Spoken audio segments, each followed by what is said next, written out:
Hello friends, આજના વિડીયોમાં આપણે કારેલાની એક એવી રેસીપી જોવાના છીએ કે જેઓને કારેલા ખાવા બિલકુલ પસંદ નથી તેઓની પણ આ રેસીપી ફેવરિટ બની જવાની છે. વારંવાર તેઓ આ રેસીપી બનાવવાનું જ કહેશે. તો એ માટે વિડીયોમાં એન્ડ સુધી બન્યા રહેજો. વિડીયો પસંદ આવે તો વિડીયોને લાઇક કરી ચેનલને સબસ્ક્રાઈબ જરૂરથી કરજો. ચાલો શરૂ કરીએ વિડીયો. તો રેસીપી બનાવવા માટે સૌપ્રથમ અહીં આપણે કારેલા લઈશું. હવે આ કારેલાને પીલ ઓફ કરી લેવાના છે, એટલે કે તેની છાલ કાઢી નાખીએ. આ એવી રેસીપી છે કે ઘરના દરેક સભ્યોને ખૂબ જ ભાવશે. જનરલી બાળકોને કારેલા ખાવા બિલકુલ પસંદ હોતા નથી, પરંતુ આ રીતે જો બનાવશો તો બાળકો પણ ખૂબ જ મનથી કારેલા ખાશે. ત્યાર પછી બંને બાજુ આ રીતે ડીટા કાઢી નાખવાના છે. એ જ રીતે આપણે બધા જ કારેલાની છાલ કાઢી નાખીએ. અહીં મેં બધા જ કારેલાની છાલ કાઢી નાખી છે. અહીં આપણે કૂણા કૂણા કારેલા લેવાના છે. હવે આપણે એ કારેલાના આવા ગોળ શેપમાં ટુકડા કરીએ. અહીં આપણે તેમાંથી બીજ કાઢવાની જરૂર નથી. આ રીતે બીજ સહિત જ તેના ટુકડા કરી લેવાના છે. જો અહીં નાના અને કૂણા કારેલા લઈશું તો આ રેસીપી ખૂબ સરસ બનશે. વધારે બીજવાળા કે પાકા એવા કારેલા લેવાના નથી. તો અહીં મેં આ રીતે ગોળ આકારમાં કારેલાના ટુકડા કરી લીધા છે. હવે કારેલા ખૂબ કડવા હોય છે, તો ઘણા લોકોને કડવાશના કારણે જ કારેલા ભાવતા નથી. તો આ કારેલામાંથી કડવાશ કઈ રીતે દૂર કરી શકાય કે કારેલામાંથી કંઈ પણ બનાવો, કારેલા બિલકુલ કડવા લાગે જ નહીં, તેના માટે અહીં આપણે 1 ચમચી જેટલું મીઠું તેમાં ઉમેરીએ અને ત્યાર પછી તેને સરસ રીતે મિક્સ કરી લેવાનું છે. મીઠું દરેક ટુકડામાં ભળી જાય એ રીતે. હવે તેમાં 1 ગ્લાસ જેટલું પાણી ઉમેરીએ. કારેલા ડૂબી જાય એ રીતે તેમાં પાણી ઉમેરવાનું છે અને તેને 10 મિનિટ સુધી સાઈડમાં રાખી દઈએ, જેથી કે તેની બધી જ કડવાશ નીકળી જાય. કારેલાના ટુકડા 10 મિનિટ પલળે ત્યાં સુધી આપણે જે બીજી પ્રોસેસ છે તે કરી લઈએ. તો અહીં આપણે ડુંગળી સમારવાની છે. તો અહીં મેં 3 નંગ જેટલી ડુંગળી લીધી છે. જેટલા કારેલા હોય એના અડધા માપથી ડુંગળી લેવાની છે. તમે તેની બરાબરી પ્રમાણે પણ ડુંગળી લઈ શકો છો. તમારી પસંદ પ્રમાણે વધઘટ કરી શકાય. ડુંગળીના ફોતરા કાઢી નાખ્યા પછી હવે ડુંગળીને આ રીતે પાતળી પાતળી સ્લાઇસમાં સમારવાની છે. અહીં આપણે તેના ટુકડા નહીં કરીએ, આ રીતે તેને પાતળી પાતળી કતરન કરી અને સમારી લેવાની છે. તો અહીં મેં બધી જ ડુંગળી સમારી લીધી છે. ત્યાર પછી અહીં 1 નંગ સમારેલું મરચું, 1 આદુનો ટુકડો અને 3 લસણની કળી લઈએ. અહીં આપણે લસણ થોડું ઓછું ઉમેર્યું છે, કારણ કે આમાં આપણે લસણની ચટણી પણ સાથે મિક્સ કરવાના છીએ. એ માટે આ પેસ્ટમાં લસણ આપણે ઓછું ઉમેર્યું છે અને તેને આ રીતે આપણે ક્રશ કરી લઈએ. ત્યાં સુધીમાં 10 મિનિટ થઈ ગઈ છે અને કારેલા સરસ રીતે પાણીમાં પલળી ગયા છે, કડવાશ પણ નીકળી ગઈ છે.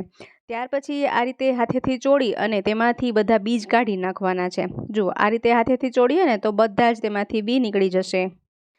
કારેલાની કડવાશ દૂર કરવા માટે, મેથીની કડવાશ દૂર કરવા માટે કે મીઠા બટેટા હોય તેમાંથી મીઠાશ દૂર કરવા માટે જો તેને મીઠાવાળા પાણીમાં પલાળી રાખવામાં આવે તો તેની કડવાશ દૂર થઈ જાય છે. તો અહીં બધા જ કારેલાના ટુકડામાંથી બી નીકળી ગયા છે. હવે એક કોરું કાપડ લઈએ અને તેના પર આ કારેલાના ટુકડા પાથરી દઈએ.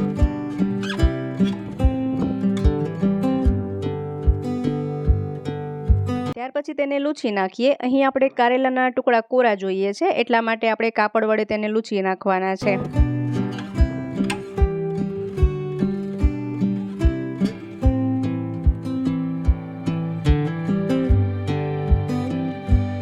હવે અહીં ગેસની ફ્લેમ ઓન કરીશું અને થોડું તેલ ગરમ થવા રાખીશું.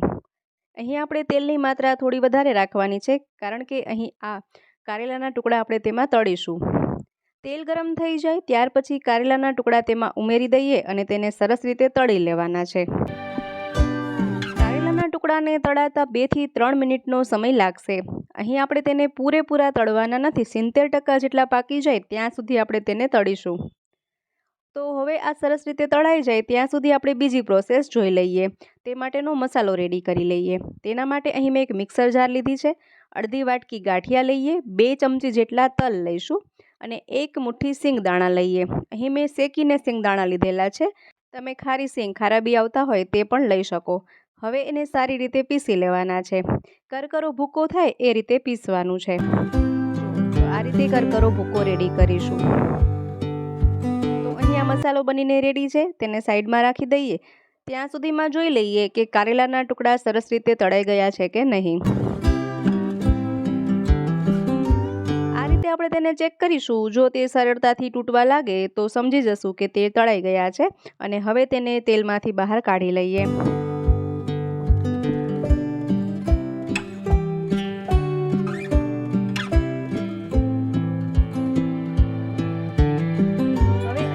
જ તેલમાં આપણે વઘાર કરવાનો છે. તો આમાંથી વધારાનું તેલ છે તે અલગ વાસણમાં કાઢી લઈએ અને વઘાર જેટલું તેલ તેમાં રહેવા દઈએ. અહીં તેલ ગરમ જ છે. ત્યાર પછી તેમાં થોડી રાઈ ઉમેરીએ. રાઈ તતડવા લાગે ત્યાર પછી તેમાં થોડું જીરું ઉમેરીએ. હવે અહીં આપણે તેમાં લસણની ચટણી ઉમેરવાની છે. વઘારમાં તરત જ લસણની ચટણી ઉમેરવાથી શાકનો કલર ખૂબ સરસ આવે છે અને કાઠિયાવાડી ટેસ્ટ મળે છે. તો સરસ રીતે લસણની ચટણી તેમાં સાતળી લઈએ. ત્યાર પછી તેમાં સમારેલી ડુંગળી ઉમેરી દઈએ. જુઓ, તમે જોઈ શકો છો કે તેલનો કલર પણ એકદમ લાલ થઈ ગયો છે.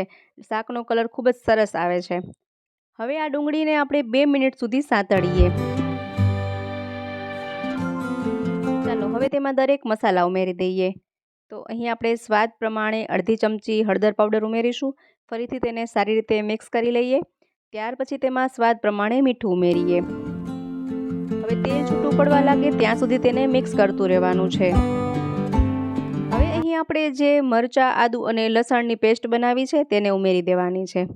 આ રીતે ડુંગળી પછી જ્યારે આ પેસ્ટ ઉમેરીએ ને તો તેનો સ્વાદ ખૂબ જ સરસ આવે છે. ફરીથી તેને મિક્સ કરી લેવાનું છે. તો અહીં ડુંગળી અને દરેક વસ્તુ સરસ રીતે પાકી ગઈ છે. હવે તેમાં તળેલા કારેલાના ટુકડા ઉમેરી દઈએ અને ફરીથી તેને મિક્સ કરી લઈએ. જો તમારા ઘરમાં વધારે તીખું ખવાતું હોય તો એ પ્રમાણે તમે મરચું પાવડર તેમાં મિક્સ કરી શકો છો. દરેક મસાલાની માત્રામાં વધઘટ તમારા ટેસ્ટ પ્રમાણે તમે કરી શકો. ત્યાર પછી તેમાં અડધી ચમચી ધાણા જીરું પાવડર અને 1 ચપટી ગરમ મસાલો ઉમેરીએ. ફરીથી તેને મિક્સ કરી લઈએ.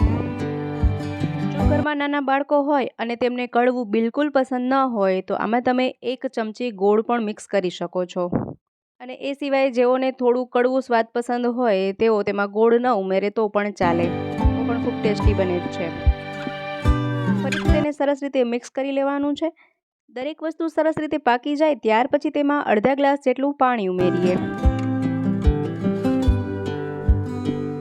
હવે આપણે જે મસાલો બનાવીને રેડી કર્યો છે, ગાંઠિયા, તલ અને બીનો, તેને આપણે ઉપરથી છાંટવાનો છે. આ રીતે ઉપરથી છાંટી અને તેને મિક્સ કરવાનું નથી. આ રીતે ઉપર આપણે ફેલાવી દઈએ ચમચાની મદદથી. હવે તેના પર એક ઢાંકણ બંધ કરી અને તેને 5 મિનિટ સુધી પાકવા દઈએ. 5 મિનિટ થાય ત્યાં સુધીમાં આ મસાલો સરસ રીતે બફાઈ જશે. તો અહીં 5 મિનિટ થઈ ગઈ છે અને મસાલો પણ સરસ રીતે બફાઈ ગયો છે. હવે બધી વસ્તુઓને સરસ રીતે મિક્સ કરી લઈએ. ખૂબ જ સરસ, ટેસ્ટી, ઘાટું અને અસલી કાઠિયાવાડી ટેસ્ટમાં આ કારેલાનું શાક બનીને રેડી થાય છે. ખાતા બિલકુલ પણ કડવો સ્વાદ આવતો નથી અને ઘરના દરેક સભ્યોને આ શાક ખૂબ જ ભાવશે. એક વખત આ રીતે શાક જરૂરથી બનાવજો. ત્યાર પછી તેમાં ગાર્નિશિંગ માટે કોથમરીના પાન છાંટી દઈએ. જેઓને કારેલા બિલકુલ પસંદ નથી તેઓ પણ વારંવાર આ શાક બનાવવાનું કહેશે. એટલું ટેસ્ટી આ શાક બને છે.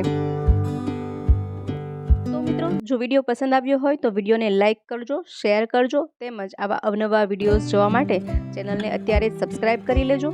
ફરી મળીએ નવા વિડીયોમાં નવા જ આઈડિયાઝ સાથે. ત્યાં સુધી જોતા રહેજો આપણી ચેનલ બી ક્રિએટિવ.